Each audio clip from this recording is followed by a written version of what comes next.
Today is May 15th, 2025, and you're listening to Space News First Up. Did you know Space News now has 6 newsletters? We recently added an audio video and live events newsletter and are now launching our bi-weekly China report. To sign up, visit spacenews.com/newsletters. Here are today's top headlines in space. Members of a House committee said they are concerned about proposed cuts to a National Reconnaissance Office commercial imagery program. The head of the European Space Agency said European governments need to spend more on space. A Chinese launch Wednesday marked the start of the deployment of a 2,800 satellite constellation. Zeno Power, a startup developing nuclear power systems for space and other uses, has raised $50 million. And Telesat won a deal to provide capacity on its Lightspeed constellation to Arabsat. First Up is produced by Space News, the industry standard for professional space journalism. Visit spacenews.com for breaking news, policy updates, and original analysis. We begin today with news that members of a House committee said they are concerned about proposed cuts to a National Reconnaissance Office commercial imagery program.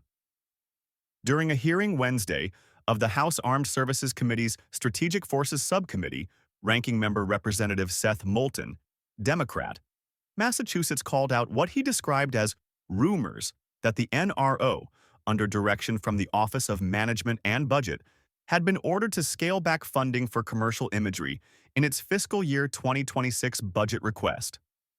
Others on the committee also said they were worried that the budget would cut the program despite the high demand for such imagery. NRO Director Chris Scalise did not directly confirm or deny the budget reductions, but emphasized the critical role of commercial data in supporting defense and intelligence missions. The chairman of the committee, Representative Scott Desjarlais, Republican Tennessee, said the hearing would be the final appearance by Scalise before the committee, although the NRO did not confirm that Scalise was planning to step down. The head of the European Space Agency said European governments need to spend more on space.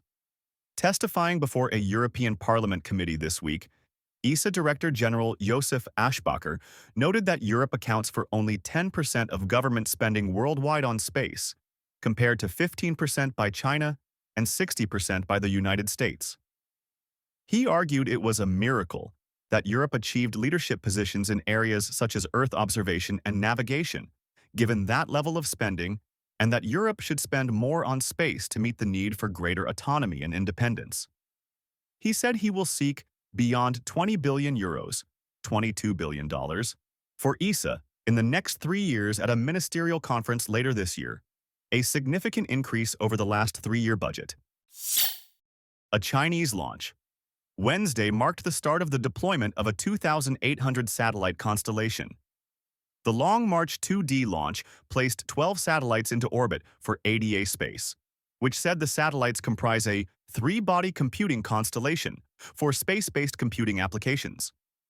The constellation is part of a wider Star Compute program, a collaboration between AD Space and Zhejiang Lab, which aims to build a huge on-orbit network of 2,800 satellites. Zeno Power, a startup developing nuclear power systems for space and other uses, has raised $50 million. The company said Wednesday it closed a Series B round led by Hanako Ventures and joined by several other space and defense-focused investors. The funds will support expansion of its workforce and manufacturing footprint as it aims to deliver its first commercial nuclear battery by 2027.